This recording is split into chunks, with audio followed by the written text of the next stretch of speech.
Hello everybody and welcome to Creation Myths. Today we are going to tackle the myth that Neanderthals are descended from Homo sapiens in 5 minutes or less, I hope. The creationist claim here is that Neanderthals were descended from Homo sapiens. This leads to a specific prediction from young Earth creationists that if you do the phylogenetics, Neanderthals, shown in red, are going to be nested within the blue Homo sapiens clade. And according to young Earth creationists, this root represents Adam and Eve. This is in contrast to the evolutionary prediction, which is that Neanderthals are the sister group to Homo sapiens, and they share a common ancestor that was neither Neanderthal nor Homo sapiens. The problems here for creationists are first that Neanderthals are in fact the sister group to, not part of, the Homo sapiens clade, and we can see that very clearly right here, where the Neanderthals are a separate clade related to, but not within, the Homo sapiens clade. So the creationist prediction, incorrect.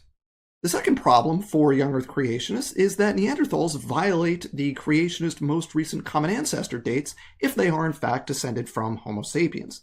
Young Earth creationists require recent common ancestors within the last 6,000 years or so.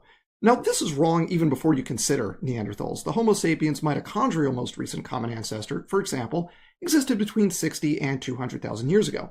But let's assume that's not the case. Let's assume that this Homo sapiens most recent common ancestor was just 6,000 years ago. Well, once you add the Neanderthals to the mix, you've increased the amount of diversity you have to account for, which means you're pushing your most recent common ancestor too far into the past to be compatible with young Earth most recent common ancestor dates. The main creationist response to these problems is that Neanderthals were hypermutating. The problem here is that this actually creates more issues than it solves. Now, the first problem is that based on available genomes, Neanderthals had less genetic diversity than extant Homo sapiens. So they were actually inbred rather than super diverse, which is what we would expect based on hypermutation. Hypermutation also doesn't solve the nesting problem. Neanderthals should still fall within the Homo sapiens clade, they just have longer branches indicating the greater degree of mutation accumulation. So the revised creationist prediction? Still wrong. But wait, there is more. Creationists have a new excuse. It's only the Neanderthal mitochondrial DNA that shows hypermutation.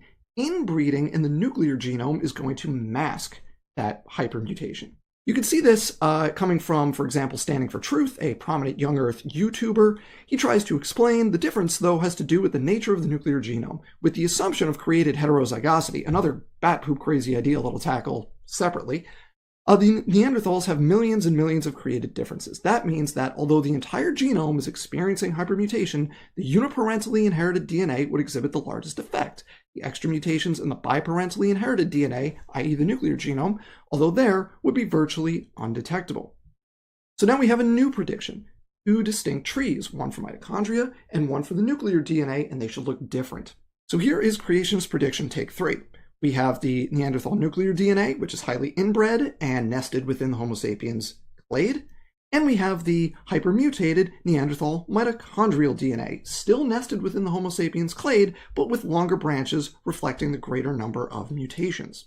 Surprise, surprise, this is still wrong. The mitochondrial and nuclear DNA trees have the same branch lengths relative to each other and relative to Homo sapiens, which means there's no hypermutation. And you can see both of these trees right here. We've got the nuclear DNA right here. We've got the mitochondrial DNA right here. No evidence of hypermutation in either tree.